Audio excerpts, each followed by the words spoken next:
Last class में हमने देखा था कि गोलकनाथ के डिसीजन के बारे में हमने पढ़ा था और 24वां जो संविधान संशोधन हुआ था उसके बारे में हमने बात की थी। और गोलकनाथ के बाद के डिसीजन के अंदर हमने पढ़ा था कि सुप्रीम कोर्ट ने यह कहा कि जो विधि शब्द है उसमें सब विधि आती है,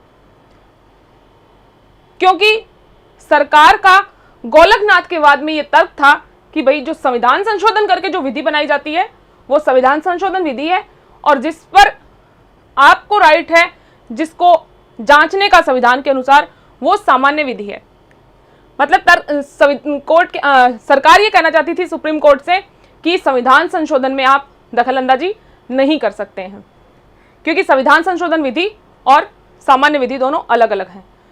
और उसके बाद में 24वां संविधान संशोधन आता है, जिसके विषय में कुछ हद तक हमने बात की थी और आज हम पूरी डिटेल में इसके बारे में डिस्कस करेंगे। और केशवानंद भारती से लेकर लास्ट में मिनर्वा मिल्स तक क्या स्ट्रेटजी रही, क्या किस किस तरीके से सुप्रीम कोर्ट ने निर्णय दिए और इसी के बराबर में या फिर ये कह सकते हैं कि उनके तोड़ में गवर्नमेंट क्या क्या करती चली गई और क्या स्थिति रही, इस पूरी विषय वस्तु को आज हम क्लास में कवर करेंगे। कल का मेरे ख्याल से सबने क्लास का सब पढ़ा होगा, क्योंकि देखिए कल की क्लास के बारे में आपने जब घर पे जाके पढ़ा होगा और वो क्लास जब आपको याद होगी तब ही आप आज की क्लास को बहुत अच्छे से समझ पाएंगे। क्योंकि देखिए हम संविधान संशोधन टॉपिक पढ़ रहे हैं और ये टॉपिक एक हिसाब से एक साथ पढ़ा जाना चाहिए, लेकिन ये टॉपिक इतना बड़ा है कि हम इसको पूरा एक साथ नहीं पढ़ सकते हैं। इसलिए जरूरी ये है कि आप लास्ट क्लास पढ़ लें ताकि आप कनेक्ट कर सकें चीज़ों को कि कहाँ तक हम पढ़ चुके हैं और अब हम कहाँ से आगे हमें कहाँ से पढ़ना है। गोलकनाथ पढ़ लिया हमने और 24वें संविधान संशोधन के बारे में हम कुछ डिस्कशन कर चुके हैं।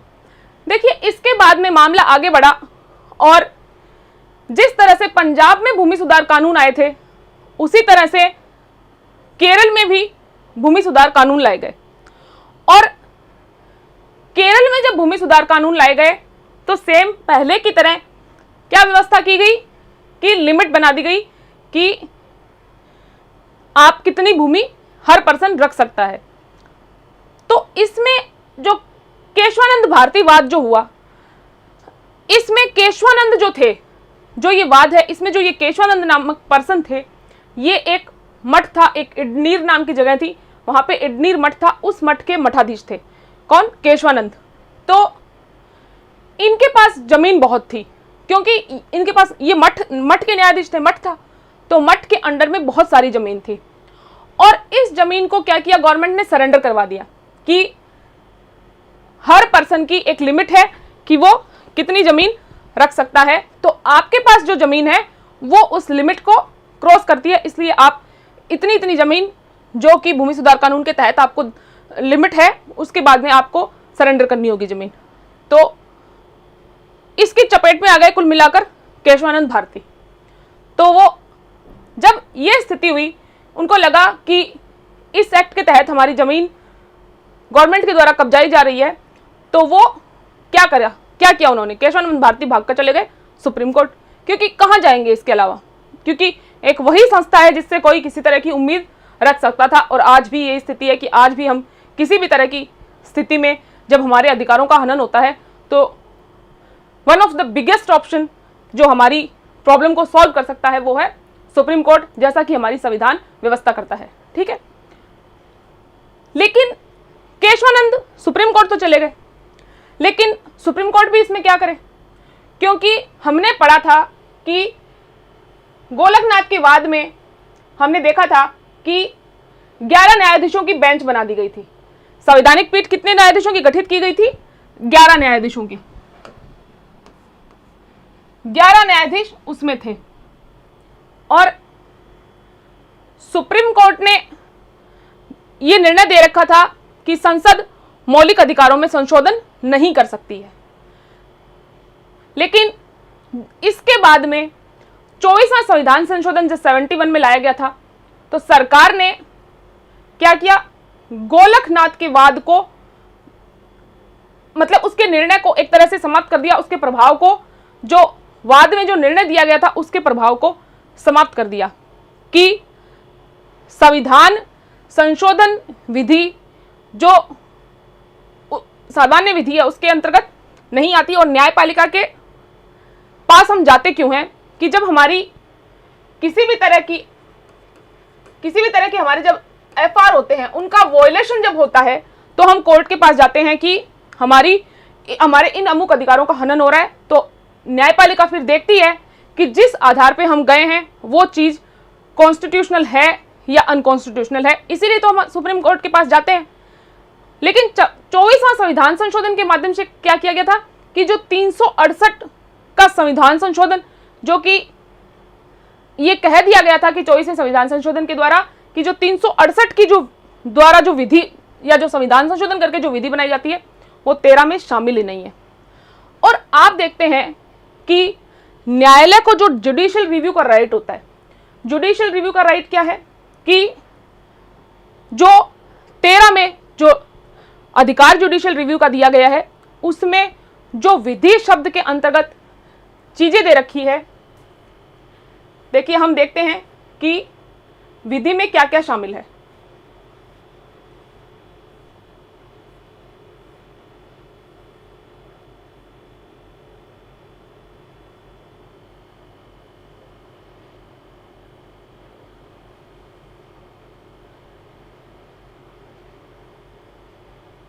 देखिए 13 में एक डेफिनेशन दी गई है विधि की। इसके अंतर्गत क्या क्या आता है?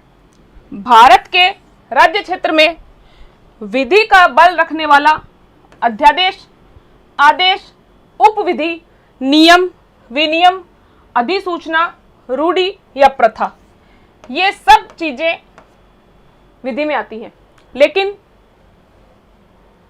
एक क्लोज जोड़ा गया 24वें संविधान संशोधन के द्वारा कि इस अनुच्छेद की कोई बात अनुच्छेद 368 के अधीन किए गए किसी इस संविधान के किसी संशोधन को लागू नहीं होगी।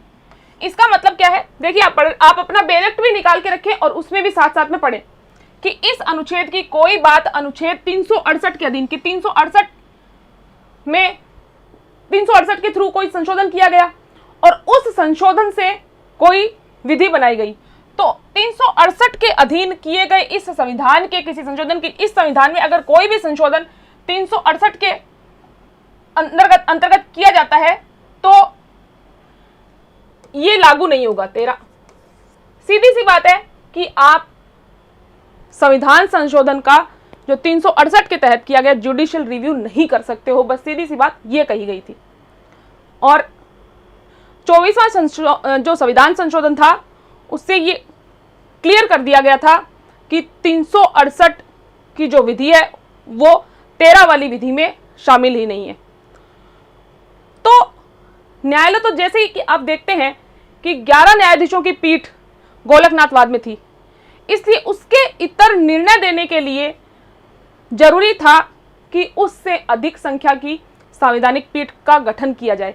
देखिए ये एक रूल होता है कि जितने जजेस एक वाद में निर्णय देते हैं उसके बाद में अगर दूसरा वाद आता है और वो उस मामले से संबंधित है तो उस संवैधानिक पीठ में जितनी जजेस की संख्या थी उससे संख्या हमेशा दूसरी जो नेक्स्ट वाद आएगा उसकी, जैसे कि आप ये समझ लीजिए कि आपको किसी चीज को अगर गलत साबित करना है या फिर उसमें किसी तरह का परिवर्तन करना है, उसको जज करना है, क्योंकि देखिए नया वाद आया तो अब कहीं ना कहीं ये जो मुद्दा है वो पहले वाले वाद से रिलेटेड था, तो इनको जज करने के लिए जरूरी है, क्योंकि देखिए 11 ऑलरेडी निर्णय दे चुके थे।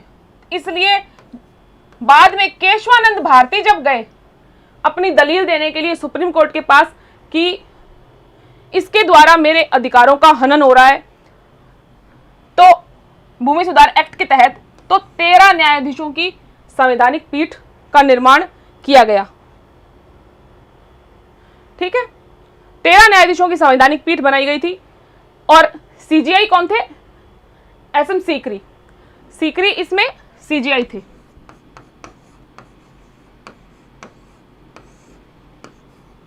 जस्टिस सीकरी, ठीक है, सीजीआई थे। और केशवानंद भारती के वकील थे नानी पालकीवाला, उस समय के बहुत धुरंधर वकील थे, ये सुप्रीम कोर्ट के लॉयर थे। नानी पालकीवाला ये केशवानंद भारती को रिप्रेजेंट कर रहे थे। सुप्रीम कोर्ट के सामने काफी सारे सवाल थे। देखिए, पहला सवाल ये था कि जो गोलकनाथ ने हमने निर्णय दिया है वो सही है या नहीं है। और दूसरा क्या था, क्योंकि जो केशवानंद में जो मामला आया था ना, वो एक तरह से ये था कि 24वां संशोधन उससे जुड़ा हुआ था, कि 24वां संशोधन की केशवानंद के वाद में कोर्ट एक तो ये देखे कि इससे पहले जो गोलकनाथ का डिसीजन दिया गया वो सही है कि नहीं है, और 24वां संशोधन सही है कि नहीं है। लेकिन एक मुख्य विचारणीय प्रश्न इसमें यह था कि संविधान के अनुच्छेद 368 में संसद को जो संविधान संशोधन की शक्ति है उसकी सीमा क्या है। देखिए, केशवानंद में सबसे बड़ी बात यही थी कि कोर्ट के सामने सबसे इंपॉर्टेंट क्वेश्चन यही था कि क्या 368 की शक्ति जो है संसद की वो असीमित है, क्या 368 की संविधान संशोधन की शक्ति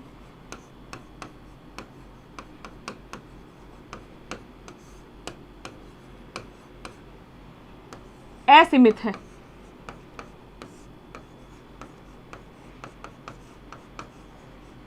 सबसे बड़ा क्वेश्चन यही था सुप्रीम कोर्ट के पास।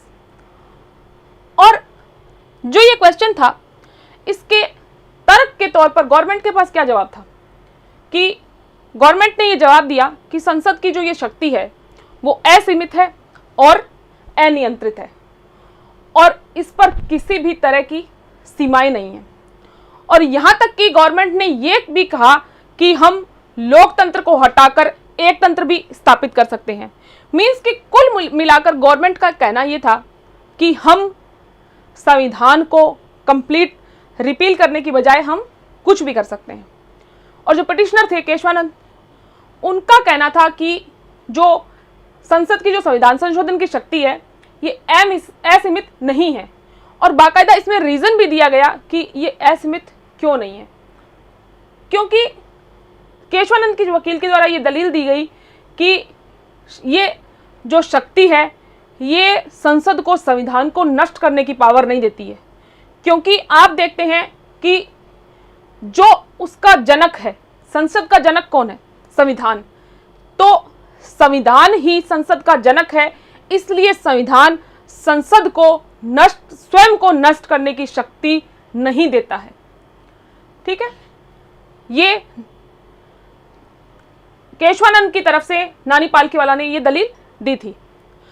अब देखिए, जो हम इस पर डिस्कशन करेंगे इस वाले केशवानंद के वाद में, देखिए बहुत ध्यान से इस चीज को समझना है, क्योंकि हो सकता है कोई आपसे इस वाद के फैक्ट नहीं पूछेगा, लेकिन जो निर्णय इस वाद में दिया गया था वो बहुत इंपॉर्टेंट है। तो आज जो हम डिस्कस करेंगे ना, वो आपको मोस्टली इस केस के साथ में पढ़ने को नहीं मिलता है। जब भी आप कहीं पढ़ते हैं कि जो गोलकनाथ के वाद के पश्चात जो निर्णय आया, उसके बाद में गवर्नमेंट ने क्या किया कि 24वां संविधान संशोधन किया, और खुद को हमेशा के लिए गवर्नमेंट ने बचाने के लिए 24वां संविधान संशोधन किया था। गोलकनाथ का निर्णय क्या था और 24वां जो संविधान संशोधन किया गया था, क्योंकि गोलकनाथ के बाद में यह स्पष्ट कर दिया गया था कि संविधान संशोधन भी विधि है। तो सीधी सी स्थिति ये खड़ी हो गई ना कि अब कोई भी संविधान संशोधन गवर्नमेंट करेगी तो वो कोई भी उसके खिलाफ जाएगा तो न्यायपालिका उसका जुडिशियल रिव्यू करेगी, और जुडिशियल रिव्यू में हो सकता है अगर वो उनको अनकॉन्स्टिट्यूशनल लगा तो वो उसे शून्य घोषित कर सकती है। तो गवर्नमेंट क्या चाहती थी? बचना चाहती थी कि अगर इस तरह से चलता रहा तो हम हमारी मनमानी नहीं कर पाएंगे। तो वो 24वां संविधान संशोधन लेकर आए थे। 24वां संशोधन किया और खुद को उन्होंने हमेशा से बचाने के लिए ये किया गया था। और गवर्नमेंट ने अपनी जो संविधान संशोधन की शक्ति जो थी ना, उसको विधि शब्द से ही हटा दिया, क्योंकि गवर्नमेंट के पास राइट क्या है? विधि का जुडिशियल रिव्यू करने का। विधि मतलब जो हमने 13 में पढ़ी, गवर्नमेंट न्याय सुप्रीम कोर्ट के लिए तो वही विधि है। उसके अंदर 13 में जो विधि है केवल उसी का ही तो जुडिशियल रिव्यू सुप्रीम कोर्ट करता है। तो जब हम उस विधि की डेफिनेशन में आएंगे ही नहीं तो फिर काय का जुडिशियल रिव्यू। इसलिए इन्होंने 13(4) जोड़ा संविधान संशोधन के द्वारा 24वें के द्वारा, और ये कह दिया कि हम तो विधि में आते ही नहीं है। तो इन्होंने क्या किया था, ये जो डिसीजन आया था ना गोलकनाथ के, इसका तोड़ ढूंढा था। ये 24वां जो संविधान संशोधन क्या था, उस निर्णय का तोड़ था। अब समझ रहे हैं कि सुप्रीम कोर्ट ने इस पर यह सोचा था कि जो निर्णय न्यायालय ने गोलकनाथ के वाद में दिया था उसके तोड़ के रूप में इन्होंने 24वां संविधान संशोधन कर दिया है। इसी के कारण जो केशवानंद भारती वाद था उसका जो डिसीजन था ना वो बहुत ट्रिकी था, क्योंकि देखिए गोलकनाथ का निर्णय आया और इन्होंने क्या किया, एक ट्रिक ले आए कि हाँ भाई अब तुम्हारी विधि में हम शामिल ही नहीं है तो तुम जुडिशियल रिव्यू नहीं कर सकते हो।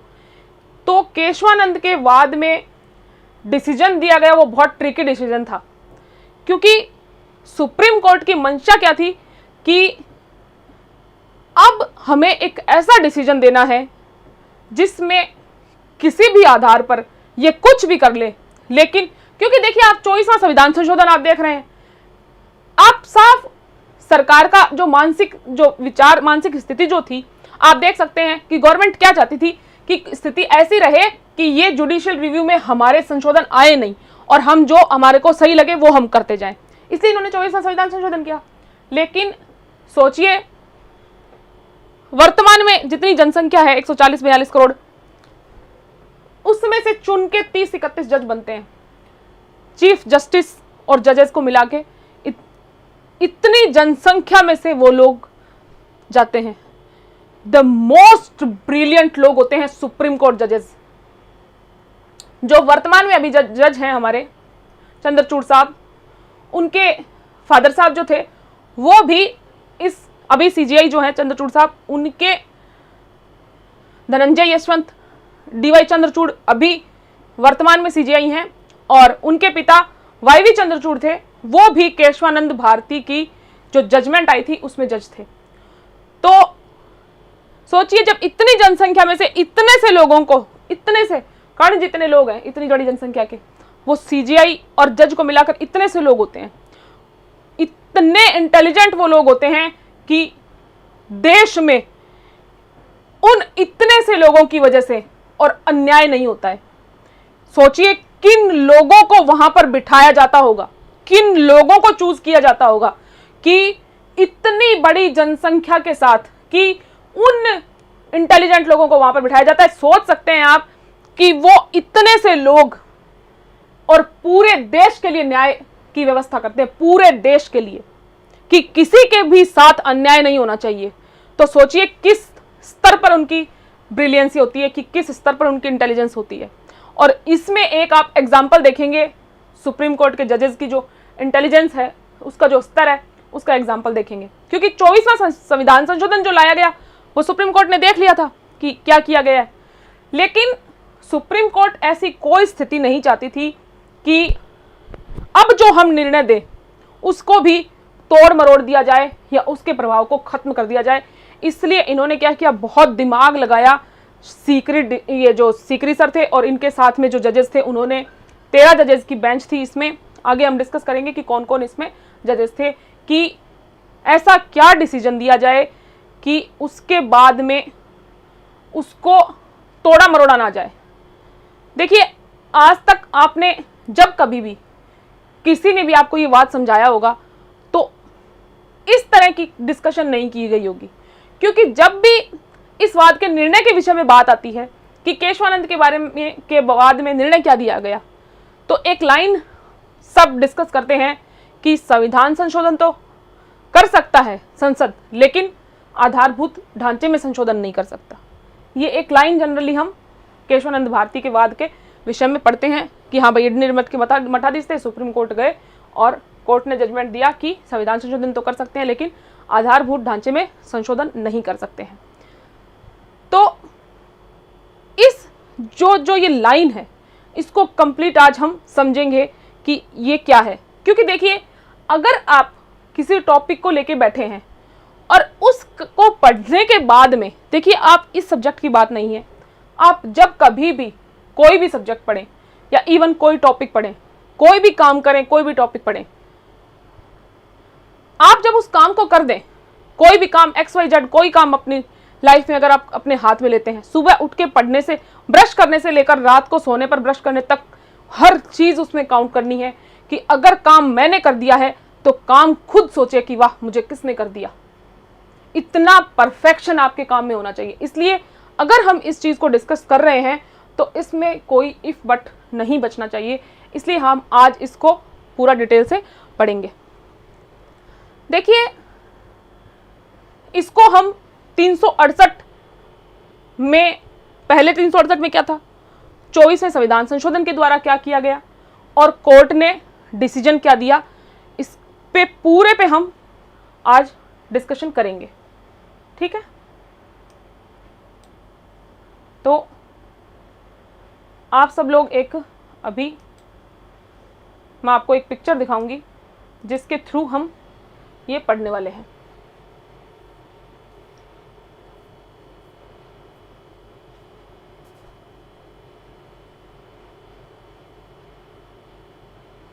देखिए, ये आर्टिकल 368 है। सबको विजिबल है क्या, ये बताइए सबसे पहले। विजिबल?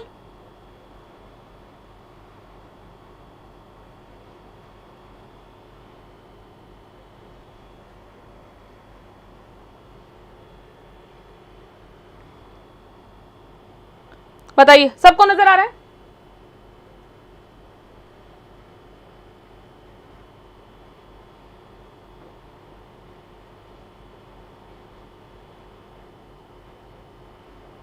Okay, done. देखिए, हम सबसे पहले ये देखते हैं कि 24वें संविधान संशोधन के द्वारा क्या क्या किया गया था। ठीक है, अब बैठ जाइए, आराम से सुनिए। देखिए, जो ये 368 आप देख रहे हैं, 368 का ये 1 है, ये 2 और ये 3, ये जब 24वां संविधान संशोधन आया था ना, तब यहीं तक 24वें संविधान संशोधन से पहले ये जो दो नंबर आप क्लोज देख रहे हैं, 2 नंबर क्लोज, ये 2 नंबर क्लोज 1 नंबर क्लोज था और ये एक इकलौता ही था। मतलब ये 2 नंबर जो क्लोज देख रहे हैं यही था, और मतलब ये 1 नंबर था उस समय और यहां तक ही था, इस तक। ये 3 भी नहीं था, 4 भी नहीं था, 5 भी नहीं था, इतना ही था 368। तो अब हम देखेंगे कि क्या क्या किया गया। और जो हेडिंग थी, जो आर्टिकल की हेडिंग आप पढ़ते हैं, वो हेडिंग भी ये नहीं थी। उसमें क्या था कि संविधान का संशोधन करने की प्रक्रिया, यही था। तो सबसे पहले तो इसकी जो हेडिंग है उसको चेंज किया गया था, ये संशोधन किया गया था कि संविधान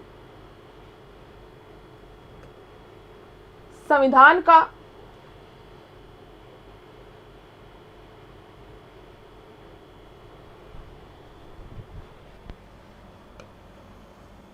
संशोधन करने की संसद की शक्ति और उसके लिए प्रक्रिया। पहले बात तो कि ये संसद की शक्ति है, ये शब्द जोड़ दिया गया।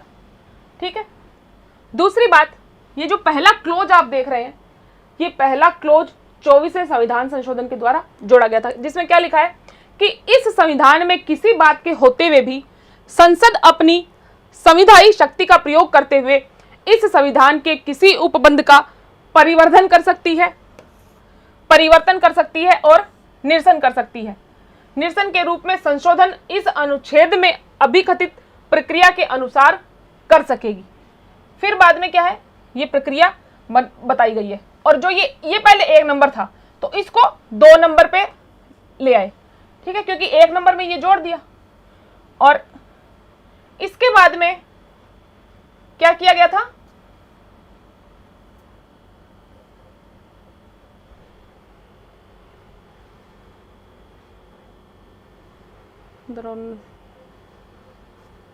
एक तो ये 3 जोड़ा गया कि अनुच्छेद 13 की कोई बात इस अनुच्छेद के अधीन किए गए किसी संशोधन को लागू नहीं होगी। वहां पे 13 में 13 4 जोड़ा था और इधर 368 में 3 जोड़ा कि अनुच्छेद 13 की कोई बात इस अनुच्छेद के अधीन किए गए किसी संशोधन को लागू नहीं होगी। और इसके अलावा एक चीज ये जोड़ी थी कि वह राष्ट्रपति के समक्ष प्रस्तुत किया जाएगा, कि जैसे पारित हो जाएगा तो वो राष्ट्रपति के समक्ष प्रस्तुत किया जाएगा और विधेयक को अपनी अनुमति देगा।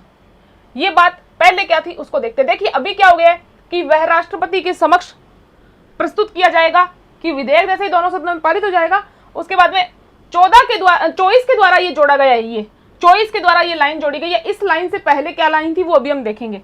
वह राष्ट्रपति के समक्ष प्रस्तुत किया जाएगा जो विधेयक को अपनी अनुमति देगा। मतलब क्या कर दिया कि इसको सिर्फ सिग्नेटरी अथॉरिटी बना दिया गया, अनुमति देगा। कोई जो और राइट्स ऑर्डिनरी बिल के अंदर जो और राइट्स होते हैं वो सब राइट्स साइडलाइन कर दिए गए। पहले इसमें क्या था कि तब वह राष्ट्रपति के समक्ष उसकी अनुमति के लिए रखा जाएगा तथा विधेयक को ऐसी अनुमति देने के पश्चात अनुमति के लिए रखा जाएगा मींस कि जो जनरल पावर्स थे वो इस टाइम थे, अनुमति के लिए रखा जाएगा, बाकायदा ये अनुमति के लिए रखा जाएगा। और इसमें क्या लिखा है, वह राष्ट्रपति के समक्ष प्रस्तुत किया जाएगा। मतलब देख रहे हैं आप कितना डिफरेंस क्रिएट कर दिया गया 24वें संविधान संशोधन के द्वारा। उसमें लिखा गया अनुमति के लिए रखा जाएगा मींस उसके पास पावर्स हैं कि वो अपने पास रख सकता है, सिग्नेचर करने के लिए पुनर्विचार के लिए भेज सकता है और अनुमति भी दे सकता है, पावर्स थे। लेकिन इसमें क्या लिखा गया है कि राष्ट्रपति के समक्ष प्रस्तुत किया जाएगा जो विधेयक को उस पर अनुमति देगा, बाकायदा देगा। सिग्नेटरी अथॉरिटी बना दिया गया कि आप सिग्नेचर आपको करने ही पड़ेंगे। तो आपने 24वें संविधान संशोधन के द्वारा क्या क्या चीजें की गई, शक्ति जोड़ी गई कि ये शक्ति है, और 3 जोड़ा गया कि 13 का प्रभाव इस पर नहीं पड़ता है। अब हम ये पढ़ चुके हैं और ये शब्द, ये जो एक है ये पूरा जोड़ा गया और ये जो एक है ये पूरा जोड़ा गया था कि परिवर्तन और परिवर्तन और निरसन संशोधन के रूप में किया जा सकता है। अब देखिए कि डिसीजन क्या था।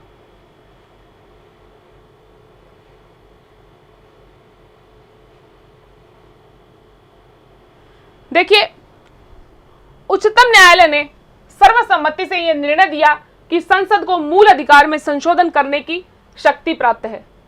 जस्टिस सीकरी की जो अध्यक्षता में जो बेंच बनी थी 13 सदस्यीय बेंच, उसके द्वारा सबसे पहले निर्णय दिया गया कि संसद को मूल अधिकारों में संशोधन करने की शक्ति प्राप्त है। जबकि गोलकनाथ के बाद में क्या कहा था, आपको ये सबको विजिबल है, सबको दिख रहा है बिल्कुल और समझ में आ रहा है क्या, बताइए। मैं ये आपको इतना डीप में इसलिए पढ़ा रही हूं क्योंकि देखिए हर चीज का एक समय ऐसा होता है जिस दिन वो फाइनलाइज हो जानी चाहिए कि अब भाई इसके बाद में इसको वापस माथापच्ची नहीं करनी है इस पे। इसलिए हम इसको इतना डीप में पढ़ रहे हैं कि हम इसके बाद में हमें किसी से डिस्कस करने की या कंफ्यूजन वाली कंडीशन हमारे पास नहीं बचनी चाहिए। ठीक है, तो कि उच्चतम न्यायालय ने सर्वसम्मति से निर्णय दिया कि संसद को मूल अधिकारों में संशोधन करने की शक्ति प्राप्त है और अनुच्छेद 13 में प्रयुक्त विधि शब्द के अंतर्गत 368 के अधीन पारित संवैधानिक संशोधन उसमें सम्मिलित नहीं है। ठीक है, क्या किया, गोलकनाथ का जो निर्णय आया था उसको उलट दिया गया। अब आप सोच रहे होंगे कि एक तरफ तो कह रहे हैं कि हम बहुत ट्रिकी डिसीजन देंगे, ये तोड़ ना पाए, ये कुछ कर ना पाए, ऊपर से इन्होंने गोलकनाथ के निर्णय का सत्यानाश कर दिया। जो विधि तो मान रहा था, कम से कम राइट तो दे रहा था कम से कम कि हाँ भाई जुडिशियल रिव्यू में तुम आते हो क्योंकि तुम भी विधि हो, हमारी वाली विधि और तुम्हारी वाली विधि सब एक लाइन में।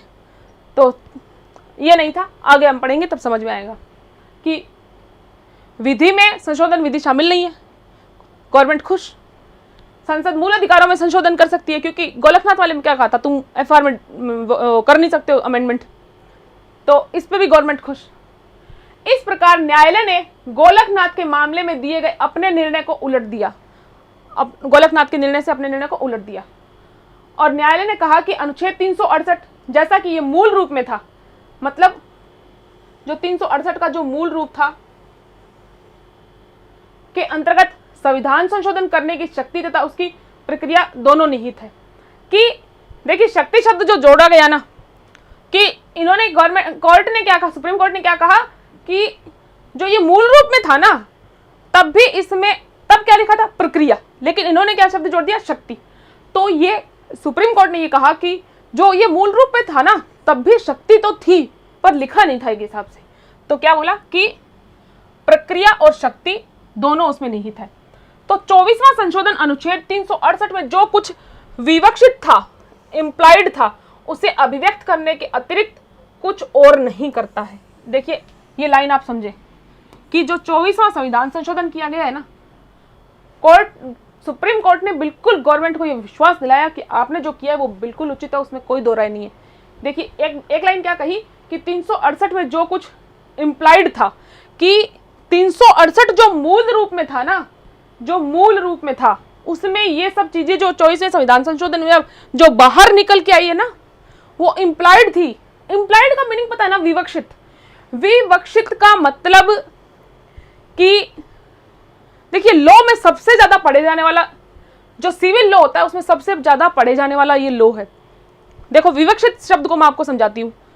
विवक्षित शब्द का मीनिंग ये है कि जैसे हमने किसी को पैसे दिए, ठीक है, और 1 लाख रुपए हमने किसी को दिए और उसका ब्याज बनता है 10,000 रुपए मान लीजिए।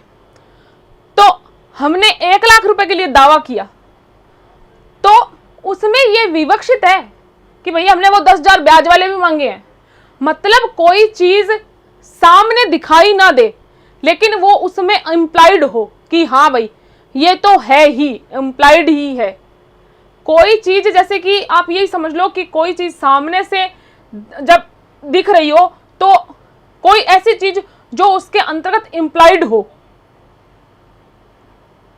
वही उसका मतलब विवक्षित होता है कि वो उसमें अंतर्निहित है, इंप्लाइड है, उसके अंदर है कि ये अगर मांग रहे हो तो ये ऑब्वियसली देना ही देना है, वो इंप्लाइड होता है। विवक्षित जो सामने नहीं दिखता है लेकिन उसके अंदर एग्जिस्ट करता है, वो होता है एग्जिस्ट। इंप्लाइड जो वर्ड है उसका ये मीनिंग होता है। तो कोर्ट ने क्या कहा कि 368 जैसा मूल रूप में था ना, उसमें ये सब बातें थी। क्या कि पहले क्या लिखा था, प्रक्रिया, लेकिन शक्ति इसमें निहित थी। अब तो इन्होंने सिर्फ लिख दिया है, इसमें इंप्लाइड थी शक्ति। शक्ति इनके पास थी हमेशा से ही संशोधन करने के लिए, और जितनी भी और बातें की है वो भी इनके पास थी। जो 3 में लिखा है इनके पास, जो 368 3 उन्होंने जोड़ा है ना कि उस विधि में ये शामिल नहीं है, वो भी इनके पास थी, बस इन्होंने लिख दिया है। 368 जो मूल था ना, इनमें सब बातें थी। उक्त संशोधन मूल अनुच्छेद द्वारा प्रदत्त शक्ति का विस्तार नहीं करता है। क्या किया कि ये जो है ना, ये तो सिर्फ बता रहा है, ये तो बता रहा है कि हमारे पास 368 में इंप्लाइडली क्या था, विवक्षित तौर पे क्या था, इसके अंदर क्या था जो दिख नहीं रहा था, लिखा हुआ नहीं था, तो हमने लिख डाला है। और कोर्ट ने भी ये बोल दिया कि हाँ भैया इन्होंने लिख डाला है। इसलिए मार्जिनल नोट में किए गए परिवर्तन का कोई महत्व नहीं है, न ही इसमें परिवर्तन या निरसन शब्द जोड़ने का कोई महत्व है, क्योंकि ये शब्द केवल उस रीति को विहित करते हैं जिसके द्वारा संशोधन किया जा सकता है। इस बात को समझ रहे हैं क्या? आपकी ये लाइन क्या कह रही है? क्या पढ़ा मैंने कि उक्त संशोधन मूल अनुच्छेद द्वारा प्रदत्त शक्ति का विस्तार नहीं करता है, कि 368 में जितने पावर हैं वो उतने ही हैं, उनको बढ़ा नहीं दिया है। ये बातें जोड़ के इन्होंने, क्योंकि इन्होंने क्या जोड़ा कि ये जोड़े ना, देखो मैं दोनों साथ में दिखा दूं, क्या दिखेगा क्या आपको?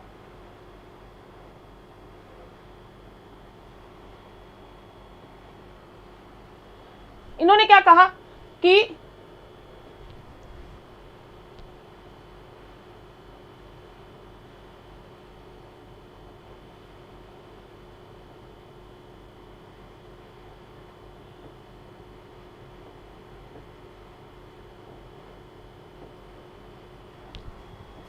एक सेकेंड,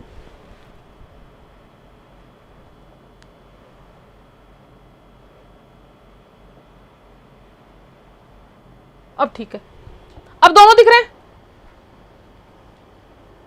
बताइए।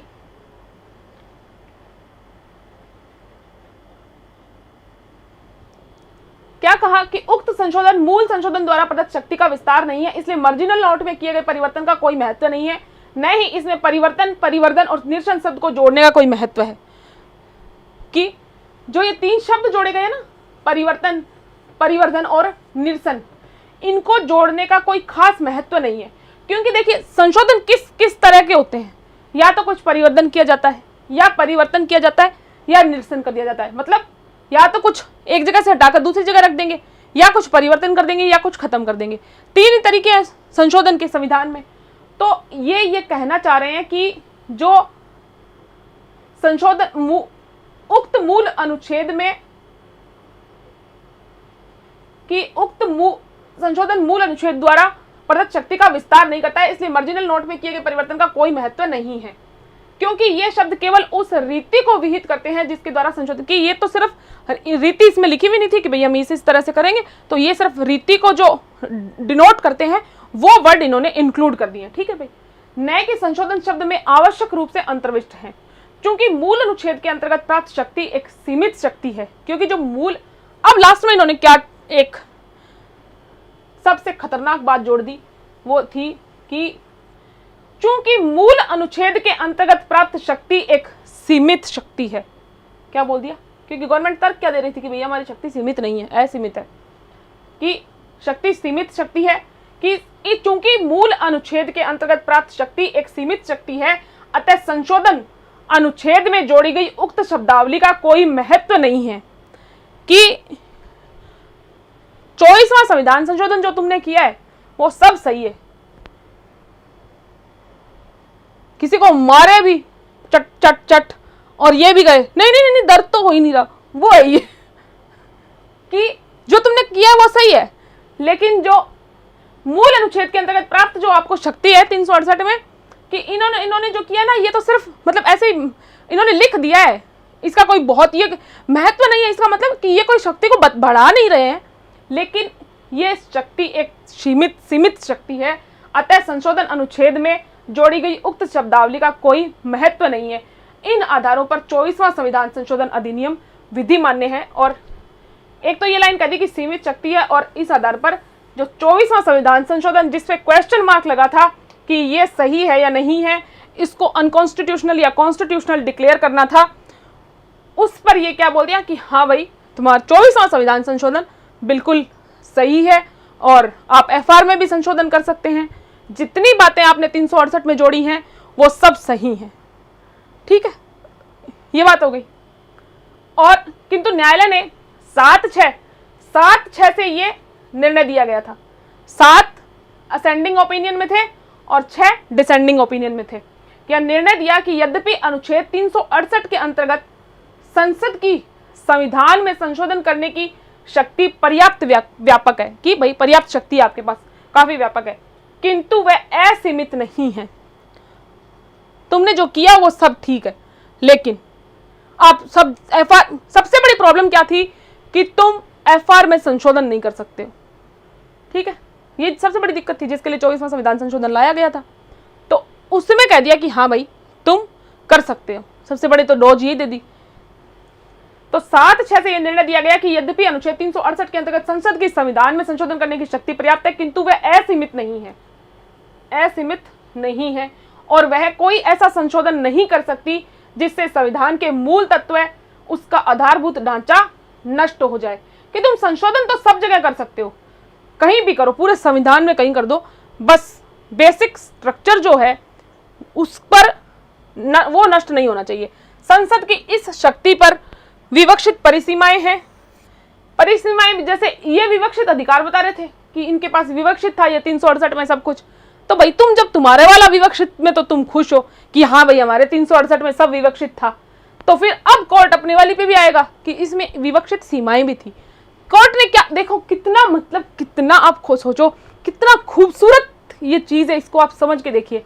क्या बोला इन्होंने कि ये सब विवक्षित था, ये अधिकार संशोधन करने का, ये अधिकार विवक्षित, जो शक्ति शब्द लिखा है ये विवक्षित, वो विवक्षित, सब विवक्षित, कि मतलब 368 में सब कुछ विवक्षित था, इंप्लाइड था, लेकिन इसलिए 24वां संविधान संशोधन ठीक है।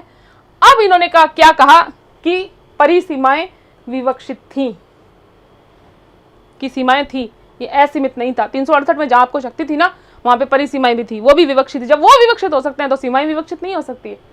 जो स्वयं संविधान में निहित है कि सीमाएं आपके इसमें विवक्षित थी, संसद को इसी परिधि के भीतर अपनी शक्ति का प्रयोग करना है। समझ में आ गया डिसीजन कि सीकरी में डिसीजन क्या आया था, किस तरह से आधारभूत ढांचे की जो बात है उस पर कितनी बातें बोलने के बाद सुप्रीम कोर्ट पहुंचा था। समझ में आ गया सबको? क्लियर? ठीक है। अब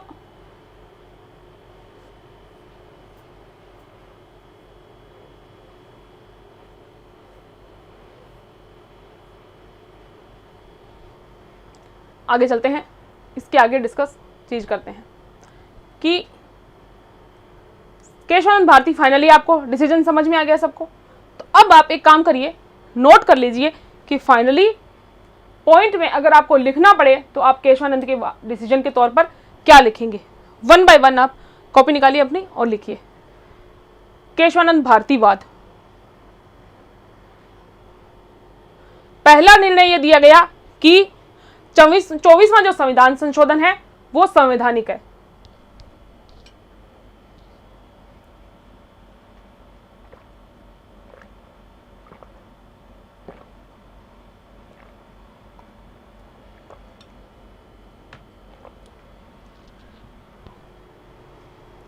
पहला निर्णय क्या दिया गया कि 24वां संविधान संशोधन संवैधानिक है। सेकंड लिखिए, गोलकनाथवाद में दिए गए निर्णय को पलट दिया गया। गोलकनाथ के वाद में दिए गए निर्णय को पलट दिया गया और यह निर्णय दिया गया कि संसद मौलिक अधिकारों में भी संशोधन कर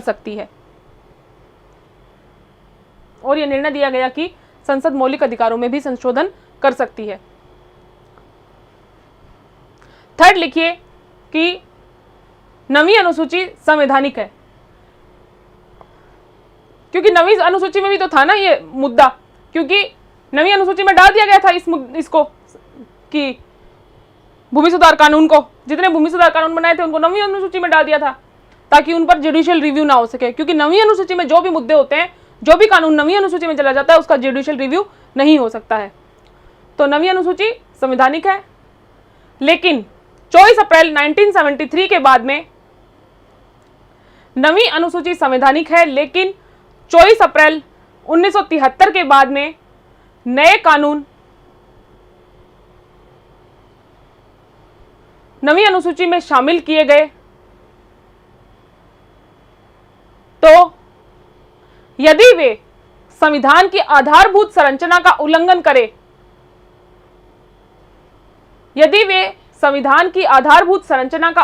करें, तो उन कानूनों की भी समीक्षा संभव है। नवीं अनुसूची संवैधानिक है और 24 अप्रैल 1973 के बाद कोई भी कानून नवीं अनुसूची में अगर डाला जाता है, उसमें शामिल किया जाता है, तो यदि वह संविधान की आधारभूत संरचना का उल्लंघन करे तो उन कानूनों में भी समीक्षा संभव है। चौथा और फाइनल सबसे प्रभावकारी जो लाइन थी वो ये थी कि इस वाद में आधारभूत संरचना या मूलभूत ढांचा या कि बेसिक स्ट्रक्चर का सिद्धांत दिया गया। ठीक है,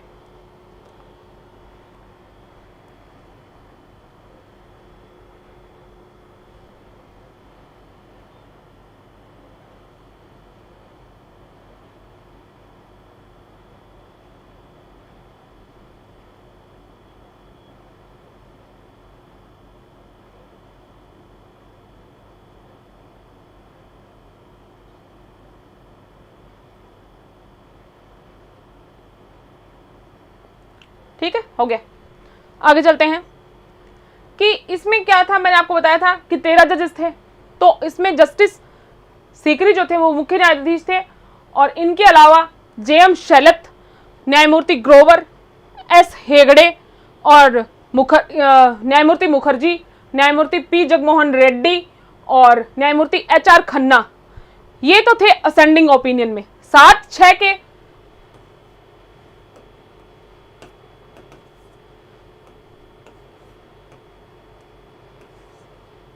अनुपात में ये निर्णय आया था। ये 7 संवैधानिक पीठ में हमेशा मतलब विषम संख्या होगी, ताकि कंफ्यूजन वाली, जैसे कि समझ लीजिए 10 हो जाए तो 5-5 हो जाएंगे, तो निर्णय कैसे आएगा? 12 हो गए, 6-6 हो गए। इसलिए हमेशा विषम संख्या में संवैधानिक पीठ का गठन किया जाता है। तो इसमें निर्णय कैसे आया था? 7 और 6 के अनुपात में। 7 लोग असेंडिंग थे और डिसेंडिंग थे 6 लोग। तो 7 लोगों के ने इसके मतलब जो निर्णय था इसके विपक्ष में थे, और 7 लोग इसके पक्ष में थे और 6 इसके विपक्ष में थे, जिसमें से सीकरी साहब, शेलत साहब, ग्रोवर साहब और एस हेगड़े, मुखर्जी सर और जगमोहन रेड्डी सर और न्यायमूर्ति HR खन्ना, ये थे असेंडिंग ओपिनियन में। और डिसेंडिंग ओपिनियन में कौन थे? AN रे और न्यायमूर्ति मैथ्यूज, न्यायमूर्ति बेग और न्यायमूर्ति द्विवेदी और न्यायमूर्ति पालेकर और YV चंद्रचूड़। ये लोग जो थे वो डिसेंडिंग ओपिनियन में थे। ठीक है, अब आगे देखते हैं कि जब हमने केशवानंद पढ़ लिया है तो फाइनली हमें ये पता होना चाहिए कि आधारभूत संरचना होती क्या है। जो आधारभूत संरचना का सिद्धांत जो इस केस में आया, तो अब हमारे पास ये क्लैरिटी होनी चाहिए कि आधारभूत संरचना होती क्या है। तो इसका मतलब है कि संविधान की कुछ बातें ऐसी होती हैं जिन पर संविधान टिका हुआ होता है, मतलब जिनके बिना हम संविधान की कल्पना नहीं कर सकते हैं। ये कह सकते हैं कि वो बातें कि basic structure of the constitution of India, कि वो बातें जिनके बिना संविधान की कल्पना नहीं की जा सकती, संविधान का बना रहना उनके बिना पॉसिबल ही नहीं है। तो ये अवधारणा आई कहाँ से?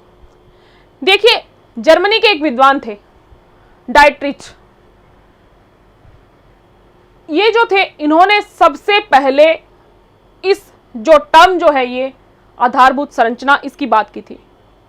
आप में से कुछ बच्चे जानते होंगे कि द्वितीय विश्व युद्ध से पहले जब जर्मनी में हिटलर शासन कर रहा था, तो हिटलर ने जिस तरह से सत्ता को अपनी मुट्ठी में रखने के लिए जर्मनी के संविधान में बहुत सारे आमूलचूल परिवर्तन कर दिए। और परिवर्तन कैसे थे? परिवर्तन ऐसे थे कि वो इस तरह से संविधान को बदल रहा था कि वो सत्ता में बना रह सके। तब डाइट्रिच ने ये कंसेप्ट दिया कि देश में कुछ तो ऐसी विधि होनी चाहिए जिसमें किसी तरह का परिवर्तन ना किया जा सके, और उसको आप शाश्वत विधि कह सकते हैं। कि शाश्वत विधि, शाश्वत का मतलब है जिसमें समय और काल के साथ कोई परिवर्तन ना हो, कि देश की कुछ विधि ऐसी होती है जो शाश्वत विधि होनी चाहिए, मूल विधि होनी चाहिए, कि उसमें चाहे कोई भी दल की सरकार आए, कोई भी शासन करे, लेकिन उनमें परिवर्तन नहीं किया जा सकता है। और इसी से हमारा कॉन्सेप्ट जो आता है वो आता है आधारभूत संरचना का जो सिद्धांत है।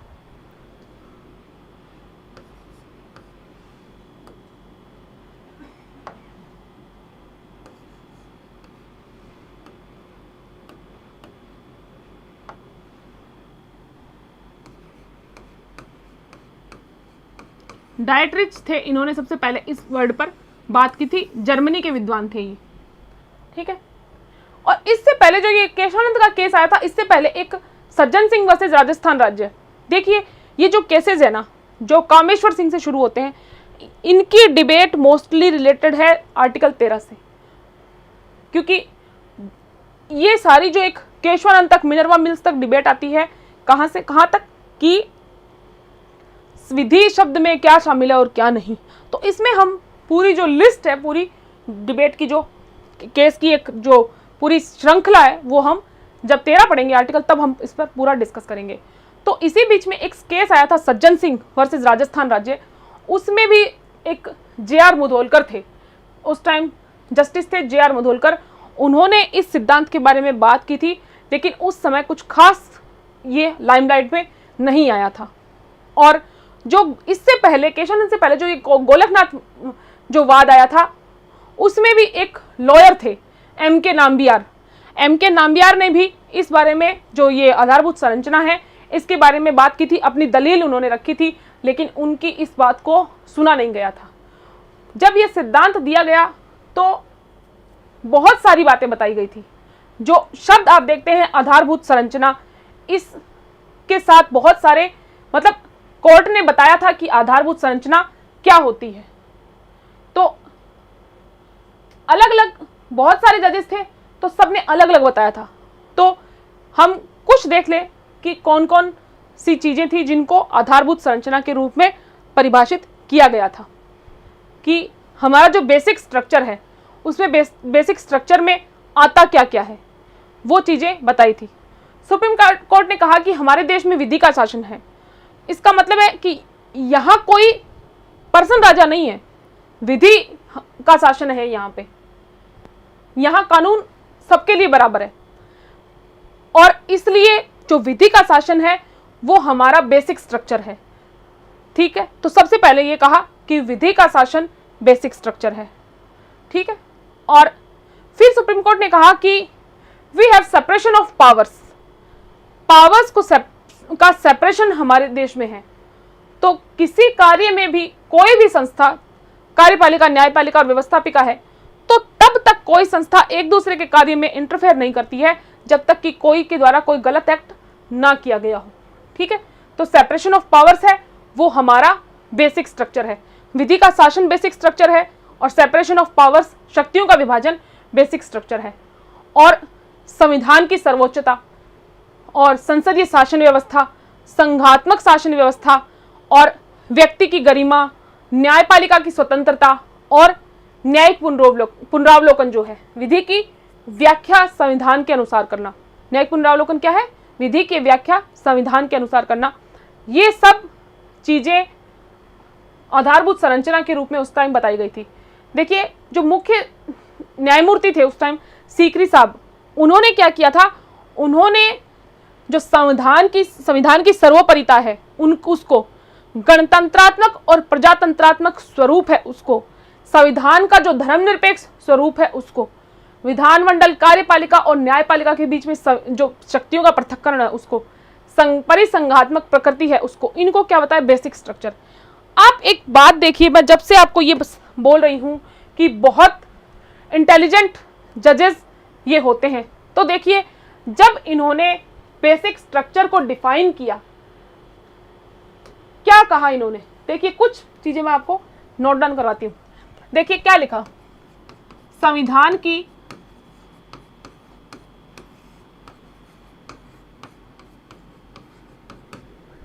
सर्वोपरिता, इसको एक तो बताया कि ये बेसिक स्ट्रक्चर है। व्यक्ति की गरिमा, ये बेसिक स्ट्रक्चर है। ठीक है, तीसरा, न्यायपालिका की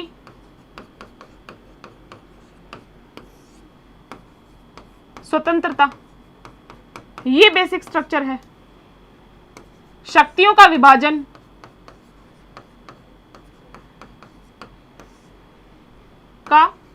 विभाजन, ये बेसिक स्ट्रक्चर है। इसके अलावा जो धर्मनिरपेक्ष स्वरूप है, बेसिक स्ट्रक्चर है। देखिए कितनी चीजें आप देख रहे हैं, आपके सामने कितनी चीजें हैं। गणतंत्रात्मक और प्रजातंत्रात्मक जो स्वरूप है, गणतंत्रात्मक और प्रजातंत्रात्मक स्वरूप, ये भी क्या है? बेसिक स्ट्रक्चर है। ये सब बात किसने कही थी? जस्टिस सीकरी जो थे, जो सीजीआई थे और इस संवैधानिक पीठ के अध्यक्ष भी थे। इसके अलावा जो शैलेट साहब थे, ग्रोवर साहब थे, इन्होंने किसको शामिल किया था? संघात्मक स्वरूप को। संघात्मक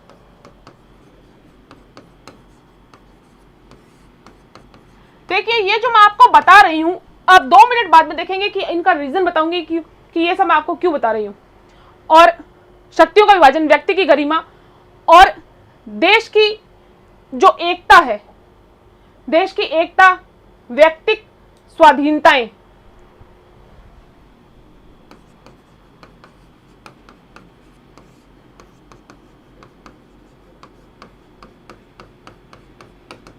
इस तरह से व्यक्तिक स्वाधीनताएं हैं।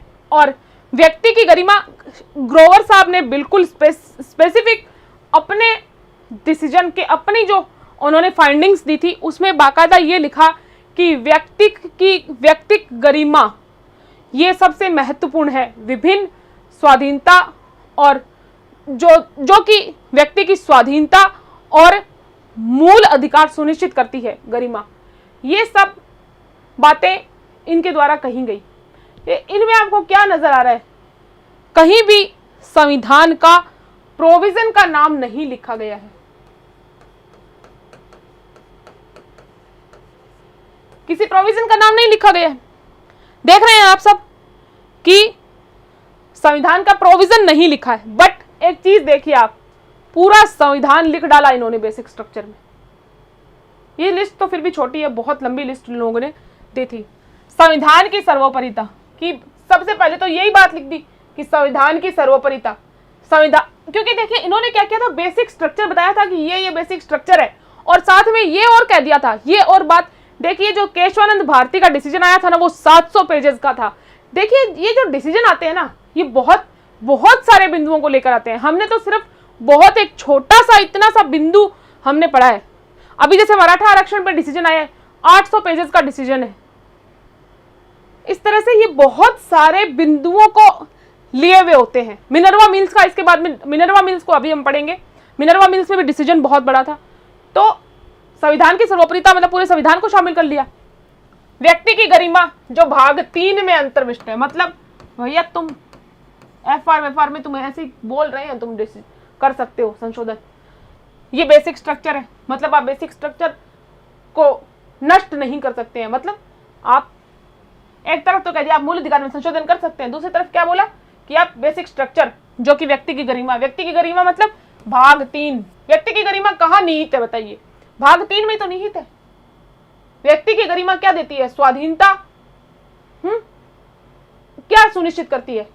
स्वाधीनता और मूल अधिकार। जो चीजें स्वाधीनता और मूल अधिकार सुनिश्चित करें वही गरिमा होती है। गरिमा को बनाए रखें मतलब हम स्वतंत्रता से जिएंगे, हमारे विचार व्यक्त करेंगे, हम एक स्वतंत्र जीवन जिएंगे, वही तो वो कौन देता है हमें? मूल अधिकार। तो ये भाग 3। न्यायपालिका की स्वतंत्रता कि अब हमारे में पंचायत मत करना। शक्तियों का विभाजन, इसमें कार्यपालिका, न्यायपालिका और व्यवस्थापिका के जो शक्तियों का विभाजन है सब कुछ डाल दिया, पूरा आधा तो कॉन्स्टिट्यूशन इन्हीं में भरा हुआ है। धर्मनिरपेक्षता आधे एफआर ये रहे। गणतंत्रात्मक और प्रजातंत्रात्मक ये स्वाधीनताएं, व्यक्तिगत स्वाधीनताएं, संघात्मक स्वरूप, कुल मिला के बेसिक स्ट्रक्चर में इन्होंने सब कुछ डाल दिया। और इसके अलावा एक लाइन और जोड़ दी कि और समय और परिस्थितियां और वाद के तथ्य निर्धारित करेंगे कि बेसिक स्ट्रक्चर में मुद्दा आता है या नहीं।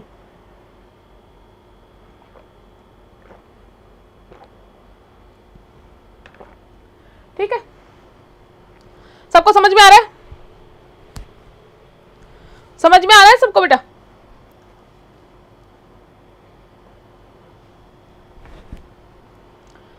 तो देखिए 1973 का डिसीजन हो गया। अब हम एक आपको कहानी सुनाती हूँ 1975 की, इसके बाद की स्थिति की। इलाहाबाद हाईकोर्ट का एक जजमेंट आया 12 जून 1975 को। कब आया? 12 जून 1975 को एक जजमेंट आता है। ठीक है, यह जजमेंट था देश के तत्कालीन प्रधानमंत्री के लोकसभा के चुनाव को लेकर। इंदिरा गांधी ने लोकसभा का चुनाव कहां से लड़ा था? रायबरेली से। और उनके विपक्ष में कौन थे? राजनारायण। इंदिरा गांधी रायबरेली से उन्होंने लोकसभा का चुनाव लड़ा था और राजनारायण उनके विपक्ष में थे। तो राजनारायण ने इनके विरुद्ध एक याचिका दायर की कि इन्होंने जो लोकसभा का चुनाव लड़ा है वो उस चुनाव के तहत इन्होंने अपनी शक्तियों का दुरुपयोग किया है। ठीक है, अपने पद का दुरुपयोग किया है। और कोर्ट ने क्या किया, इस वाद में राजनारायण की दलील को सही मानते हुए इंदिरा गांधी के चुनाव को रद्द कर दिया। इंदिरा गांधी के चुनाव को रद्द कर दिया, प्रधानमंत्री के चुनाव को रद्द करवाना। तुरंत इंदिरा गांधी ने क्या की, सुप्रीम कोर्ट में अपील की और 25 जून 1975 को सुप्रीम कोर्ट ने एक इलाहाबाद हाई कोर्ट के इस निर्णय पर रोक लगा दी एक बार के लिए। 25 जून 1975 को इलाहाबाद हाई कोर्ट के इस निर्णय पर रोक लगा दी, लेकिन फाइनल जजमेंट बाद में अक्टूबर में आया था। और जब अक्टूबर में निर्णय आया तो साइटेशन क्या थी, पहले क्या था, राजनारायण वर्सेस इंदिरा गांधी, और उसके बाद में जो साइटेशन आया वो क्या था, इंदिरा नेहरू गांधी वर्सेस राजनारायण। क्योंकि देखिए उसमें पिटिशनर, पहले पिटिशनर कौन था, पहले ये मतलब इस तरह से था,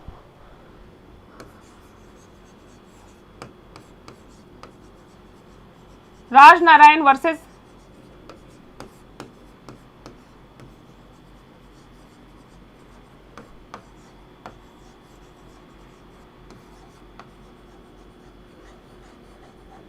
इंदिरा नेहरू गांधी, क्योंकि पिटिशनर कौन थे, राजनारायण।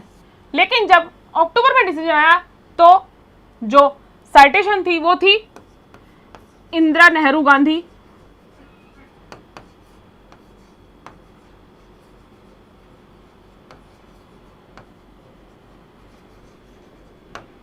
वर्सेस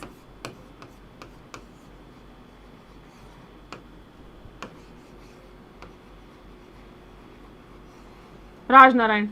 देखिए क्योंकि देखिए इसमें पिटिशनर ये थे, ये पिटिशन लेके गए थे, तो ये थे रेस्पोंडेंट, इसमें रेस्पोंडेंट ये थी क्योंकि इंदिरा नेहरू गांधी ने सुप्रीम कोर्ट में अपील की थी। किसने अपील की थी, इंदिरा नेहरू गांधी ने।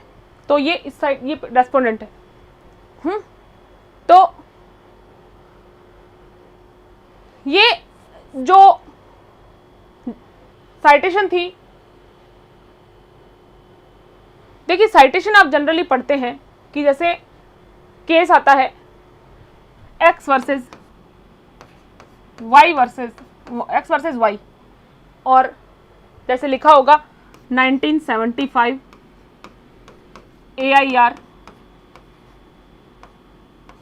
1590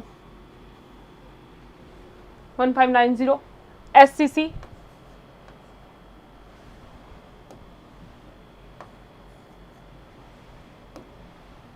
AIR 1990 SCC 159, या फिर यहाँ पे ब्रैकेट में 2 भी लिखा हो सकता है, 1 भी लिखा हो सकता है। देखिए मैं जनरल आपको जनरल नॉलेज के लिए, आप PCS जैसे एग्जाम के लिए, UPSC जैसे एग्जाम के लिए प्रिपरेशन कर रहे हैं तो मैं साइटेशन पढ़ने का एक तरीका बता रही हूँ आपको कि साइटेशन पढ़ा कैसे जाता है। ये कोई एग्जाम में आपको पूछने वाला नहीं है, लेकिन देखिए हम एक स्तर पे जब होते हैं तो चीज़ें आसपास की हर चीज़ हमारे नॉलेज में होनी चाहिए।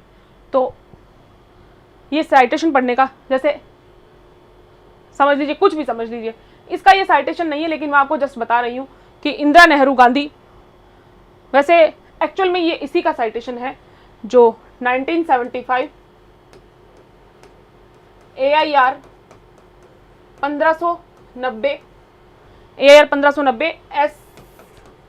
SCC 159, ठीक है।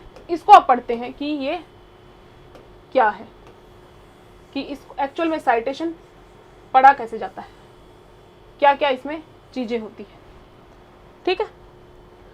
ये तो है पार्टीज, इंदिरा नेहरू गांधी और ये राजनारायण, ये पार्टीज है, ठीक है।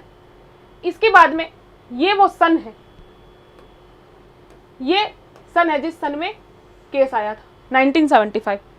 और जो यहाँ पे ये जो AIR लिखा है, AIR जो लिखा है, ये होते हैं रिपोर्टर नेम। रिपोर्टर नेम आप समझ सकते हैं कि जब डिसीजंस होते हैं ना कोर्ट, सुप्रीम कोर्ट के, तो उनकी बुक्स आती हैं, रिपोर्ट्स आती हैं। ऑल इंडिया रिपोर्टर, ये है all India reporter. All India reporter की ये शॉर्ट फॉर्म है AIR, ऑल इंडिया रिपोर्टर। तो ऑल इंडिया रिपोर्टर में ये जो निर्णय, देखिए कोर्ट में वकील जब भी कोई केस लड़ते हैं तो साइटेशन देते हैं जज को कि देखिए जज साहब ये मुकदमा भी इस मुकदमे जैसा ही है, तो इसमें देखिए यहाँ पे ये लिखा हुआ है, यहाँ पे ये लिखा हुआ है। तो जब कोर्ट से जब साइटेशन छपता है इनमें रिपोर्ट्स में, बुक्स में, बुक आती है जिनमें सारे केसेस लिखे होते हैं, इस केस में ये कहा, फिर उसकी कहानी होती है, फिर डिसीजन होता है, ऐसे करके बहुत सारे केस ही होते हैं। जैसे ऑल इंडिया रिपोर्टर हमारा सबसे पुराना रिपोर्टर देश का माना जाता है, इसमें सारे डिसीजन सुप्रीम कोर्ट के होते हैं और जिसके बहुत सारे मतलब आ चुके हैं ये सब चीज़ें। तो इसके वॉल्यूम मतलब एक के बाद आते जाते हैं। तो ये तो है सन, और ये होता है रिपोर्टर नेम कि कौन सी बुक, जैसे ये सुप्रीम कोर्ट केसेस, ये दूसरा रिपोर्टर है, ऐसे करके साइटेशन में ऐसे दो डॉट लगा के बहुत सारी किताबों के बारे में बताया जा सकता है कि इसमें इतने नंबर पेज पे है, इसमें इतने नंबर पेज पे है, इसमें इतने नंबर पेज पे है। ये है रिपोर्टर नेम, ठीक है। और ये है इसका पेज नंबर कि भाई 1590 नंबर पेज पर ये है, ठीक है। ये जो लिखा हुआ है ये पेज नंबर है। और ये जो SCC है, ये जैसे ऑल इंडिया रिपोर्टर है, वैसे ये क्या है, supreme court cases. Supreme court cases दो, मतलब इसके वॉल्यूम, इसका जो दूसरा वॉल्यूम है, मतलब एक बुक पहला वॉल्यूम, दूसरी बुक दूसरा वॉल्यूम। तो इसका जो सुप्रीम कोर्ट केसेस का जो दूसरा वॉल्यूम है, उसके पेज नंबर 159 में ये केस लिखा हुआ है, ठीक है। इस तरह से साइटेशन पढ़ते हैं। पार्टीज नेम, सन, reporter name, page number, reporter name, page number, इस तरह से रिपोर्टर नेम जो होता है पेज नंबर होता है, ऐसे करके बहुत सारे हो सकते हैं। और बीच में ये जो 2 या 1 कुछ भी लिखा होता है, जैसे कई क्या जो रिपोर्टर्स आते हैं उनके वॉल्यूम अलग अलग होते हैं, 1 2 3 4, तो ये ब्रैकेट में वॉल्यूम लिखा होता है, ठीक है। ये जनरल हमने जस्ट नॉलेज के लिए हमने डिस्कशन किया है। इस वाद में एक बार फिर क्या करता है सुप्रीम कोर्ट ने, बेसिक स्ट्रक्चर की जो बात की कि ईमानदारी से चुनाव करवाना, क्योंकि देखिए इसमें इंदिरा गांधी हार गई इस मुकदमे में, क्योंकि राजनारायण के पक्ष में डिसीजन दे दिया गया और क्या कह दिया गया कि जो इंदिरा गांधी का जो चुनाव था वो गलत था, सही तरीके से नहीं करवाया गया था। और ये केस आपको इसलिए बताया गया है क्योंकि इस केस में भी सुप्रीम कोर्ट ने ये कहा कि निष्पक्ष चुनाव करवाना ये भी संविधान की आधारभूत संरचना है। इसलिए आपके द्वारा जो ये चुनाव करवाया गया है, ये आधारभूत संरचना को नष्ट कर रहा है। पहले जब केशवानंद का डिसीजन आया तब तो गवर्नमेंट को बहुत खुशी हुई कि कितना बढ़िया हुआ कि 24वां संविधान संशोधन भी सही, गोलकनाथ के निर्णय को भी पलट दिया। लेकिन जब इस वाद में निर्णय आया और जब पहली बार यह देखा गया कि आधारभूत संरचना किस प्रकार डिसाइड की जाएगी, क्योंकि देखिए मैंने एक बात आपको बताई थी कि साथ में यह भी जोड़ दिया गया था कि फैक्ट बताएंगे, समय बताएगा। ये तो चलो हमने लिस्ट दे दी है कि भाई हाँ ये आधारभूत संरचना है, लेकिन बाद में फैक्ट और स्थिति बताएगी कि आधारभूत संरचना क्या होती है, ठीक है।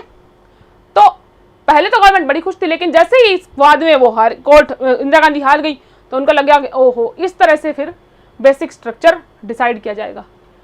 इसके बाद में जब देश में आपातकाल लगता है तो बहुत सारे अमेंडमेंट किए जाते हैं और एक अमेंडमेंट किया जाता है 42वां संविधान संशोधन, जो कि 1976 में लागू होता है, किया जाता है, लेकिन लागू कब होता है 1977 3 जनवरी को। इसके द्वारा कई परिवर्तन संविधान में किए गए और कई चेंजेस कॉन्स्टिट्यूशन में जो किए गए वो बहुत कंट्रोवर्शियल थे। और अनुच्छेद 368 में 2 क्लॉज जोड़े गए, कौन से, चौथा क्लॉज और 5वां क्लॉज, कि इस संविधान का जिसके अंतर्गत भाग 3 के उपबंध हैं, एक कहावत होती है, मुझे याद नहीं आ रही है, मैं कल याद करके आपको बताऊंगी, कि जो ये बीच में जोड़ा है ना इन्होंने, कि जिसके अंतर्गत ये भाग 3 भी आता है, क्योंकि हर जगह इनकी कहानी कहाँ आकर अटक जाती है, मूल अधिकार पर। तो इन्होंने क्या किया, 42वां संविधान संशोधन किया और इस संविधान का मतलब एक्चुअल कहावत तो क्या है कि वो मुझे देखो, मैं प्रॉपरली मैं राजस्थानी हूँ तो मुझे राजस्थान की कहावतें ही याद है, मतलब जैसे जो हमारी जनरल घरों में जो चलती हैं, लेकिन वो प्रॉपरली मुझे इसको क्या कहेंगे मुझे याद नहीं है। तो इस संविधान का जिसके अंतर्गत भाग 3 के उपबंध हैं, तो ब्रैकेट में ये चीज लिखी है। तो एक तरह से आप ये कह सकते हैं कि जो छाछ से जल जाता है ना, तो वो दूध भी फूंक मार के पीता है। तो इनको टेंशन तो यही थी कि फिर से ये एफआर में हमें घुसा देंगे, तोड़ रोक देंगे कि भैया तुम। तो इन्होंने संशोधन करके क्या जोड़ा कि इस संविधान का जिसके अंतर्गत भाग 3 के उपबंध हैं, इस अनुच्छेद के अधीन संविधान 42वां संशोधन अधिनियम 1976 की धारा 55 के प्रारंभ से पहले या उसके पश्चात किया गया तात्पर्य कोई संशोधन किसी न्यायालय में किसी आधार पर प्रश्नगत नहीं किया जाएगा। मतलब कि हम कहीं भी संशोधन करें जिसमें हम 3 भी पहले जोड़ रहे हैं, हम 3 भी कि हाँ भाग 3 भी हम बता रहे हैं कि एफआर भी शामिल है, तो 3 भी शामिल है, उसमें उसको उस संशोधन को किसी भी न्यायालय में किसी भी आधार पर प्रश्नगत नहीं किया जाएगा। ये चीज जोड़ दी। 5वां क्या जोड़ा कि शंकाओं को दूर करने के लिए घोषित किया जाता है कि इस अनुच्छेद के अधीन इस संविधान के उपबंधों का परिवर्तन या निरसन के रूप में संशोधन करने के लिए संसद की संवैधानिक शक्ति पर किसी प्रकार का निर्बंधन नहीं होगा। ठीक है, बिल्कुल, कि हमारे पास वापस फाइनली क्या किया कि कुछ नहीं हो सकता, अब क्या करें, अब कोई निर्बंधन हम पे नहीं है, हम कुछ भी कर सकते हैं। वही जो 24 में जो रामायण कही थी वही वापस लाके इन्होंने खड़ी कर दी। आप देख रहे हैं कि जब 24वां संविधान संशोधन करके ये बोल दिया गया था कि 368 की प्रक्रिया के मतलब जो माध्यम से जो संशोधन किया जाता है उसमें 13 की जो विधि है उसमें हम विधि में नहीं आता है, तो फिर 368 4 और 5 जोड़ने की क्या जरूरत थी। देखिए जो 24वां जोड़ा था वही तो बात है, ये वही बात है कि हम एफआर में डिसीजन कर सकते हैं, मतलब हम संशोधन कर सकते हैं, हम हमारे पर रोक नहीं है, ये नहीं है, जितना फलाना धमाका जितनी बातें बोल रही थी वही तो थी, तो फिर कहाँ जरूरत थी 368। कुल मिला के जो इनको जो बेसिक स्ट्रक्चर वाला जो मामला था वो पच नहीं रहा था इनको, तो इससे कोर्ट ने ये सही ठहरा दिया, लेकिन केशवानंद ने जो बेसिक स्ट्रक्चर वाला मामला ना वो सही नहीं लगा। तो अब इसका जो क्या करना था, इनको कुछ ऐसा करना था कि ये केशवानंद वाले के जो आधारभूत डिसीजन वाला जो बात है ना उसका प्रभाव समाप्त कर सके, ऐसा कुछ करना था। तो इन्होंने क्या किया, 42वां संविधान संशोधन लाए और ये 4 और 5 जोड़ दिए। ठीक है, 4-5 समझ में आ गए कि हम 3 में भी संशोधन कर सकते हैं, पूरे में संशोधन कर सकते हैं, आप कहीं भी नहीं घुस सकते हो और हम पर किसी तरह का निर्बंधन नहीं है। ठीक है, तो इसके बाद में एक केस आता है मिनर्वा मिल्स वर्सेस भारत संघ। कब आया, 1980 में। इसमें क्या किया गया था, 44वें संविधान संशोधन को चैलेंज किया गया था। इसमें कोर्ट ने, देखिए जो मिनर्वा मिल्स था उसमें बहुत सारे मुद्दे थे जिसके साथ में 42वें संविधान संशोधन को चैलेंज किया गया था। तो इसके डिसीजन जो था मिनर्वा मिल्स का वो बहुत बड़ा डिसीजन था, जिसमें एक बिंदु ये था कि जो ये 4 और 5 जोड़े गए, इसमें मिनर्वा मिल्स वर्सेस भारत संघ 1980 में इसको अनकॉन्स्टिट्यूशनल डिक्लेयर कर दिया गया। ये सिर्फ रखे ही हैं, इनका कोई महत्व नहीं, अभी है नहीं। कॉन्स्टिट्यूशन में ये पढ़े हैं लेकिन इनको पढ़ना नहीं होता, ये है नहीं, इनको अनकॉन्स्टिट्यूशनल डिक्लेयर कर दिया। इस वाद में बहुत सारे और भी मैटर थे, क्योंकि जब इतनी बड़ी संवैधानिक पीठ बनाई जाती है तो बहुत सारे और भी मुद्दों पर उसमें चर्चा होती है, बहुत सारी चीज़ें डिस्कस होती है। तो एक तो डिस्कशन ये था, एक डिस्कशन और था कि एफआरडीपी जो हैं वो उनकी आपस में कोई लड़ाई नहीं है। देखिए ये वाली बात जो मैं एक एक्स्ट्रा मैं आपको बता रही हूँ एफआरडीपी वाली, ये आपको अभी इतनी समझ में नहीं आएगी, लेकिन हम आगे जब पढ़ेंगे तो ये हम इस पर हम जस्ट एक बार डिस्कशन कर रहे हैं, हम बहुत अच्छे से पढ़ेंगे, क्योंकि एफआरडीपी जब हमारे चैप्टर आएगा तो हम इसको डिटेल में पढ़ेंगे कि मतलब मिनर्वा मिल्स में ये बात कही गई थी, क्योंकि इनके लक्षण गवर्नमेंट के दिख रहे थे कि ये कुछ ना कुछ आफत तो खड़ी करे ही रखेगी। तो मिनर्वा मिल्स में एक ये मुद्दा भी आया था कि एफआरडीपी में कोई लड़ाई नहीं है, मतलब ना एफआर बड़ा है ना डीपी बड़ा है, एफआर और डीपी दोनों एक दूसरे के पूरक हैं, मतलब इनमें एक संतुलन है। तात्पर्य ये मतलब ये था सुप्रीम कोर्ट का कि harmony between fundamental rights and directive principles of state policy is also basic structure of the Indian constitution. मुद्दा सिर्फ यही था कि एफआरडीपी जो हैं वो बेसिक स्ट्रक्चर में आते हैं। इसका मतलब है कि आप संशोधन करके ये नहीं कर सकते कि ये ये एक छोटा है कि एक बड़ा है, और ये सब बातें, ये सब डिस्कस की गई थी। ठीक है, एक सेकंड रुकिए।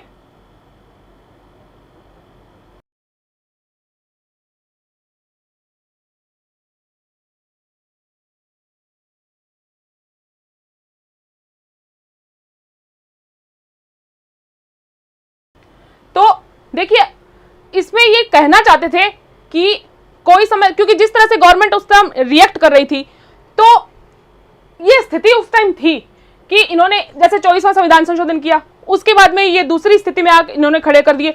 जैसे जैसे निर्णय आते गए तो ये कुछ ना कुछ ऐसा करते चले गए कि ये गवर्नमेंट के निर्णय को मानना नहीं चाहते थे, कुल मिला के, कि गवर्नमेंट के निर्णय को ये कुछ ना कुछ ऐसी स्थिति पैदा करना चाहते थे कि गवर्नमेंट का निर्णय खत्म हो जाए, इसका सुप्रीम कोर्ट का निर्णय।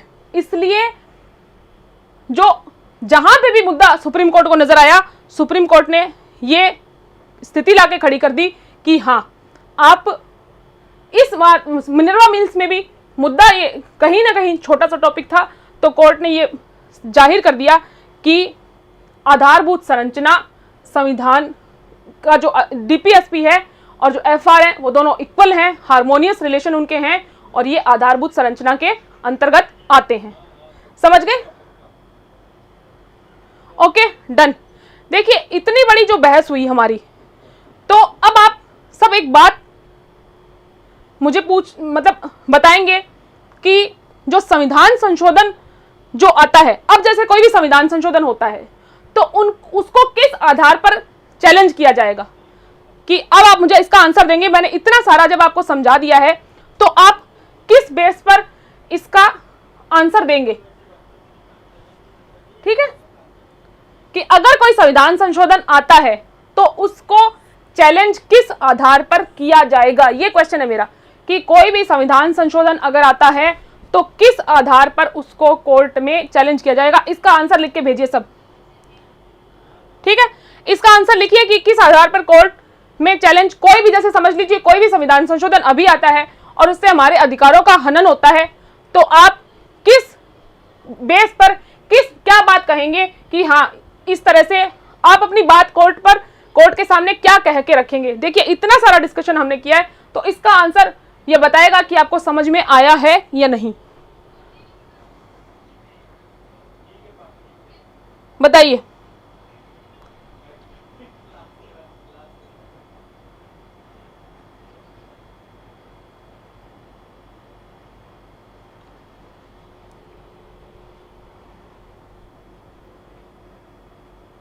बिल्कुल बिल्कुल, आपका आंसर बिल्कुल करेक्ट है कि हमारे जो बेसिक स्ट्रक्चर है, आधारभूत संरचना है, उसको नष्ट किया जा रहा है, इस आधार पर वाद लाया जाएगा। सब समझ में आया? ठीक है, सब समझ में आया सबको?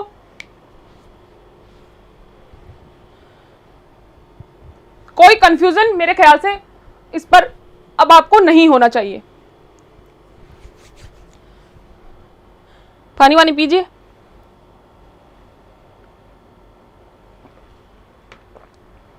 आज की क्लास यहीं तक रहेगी।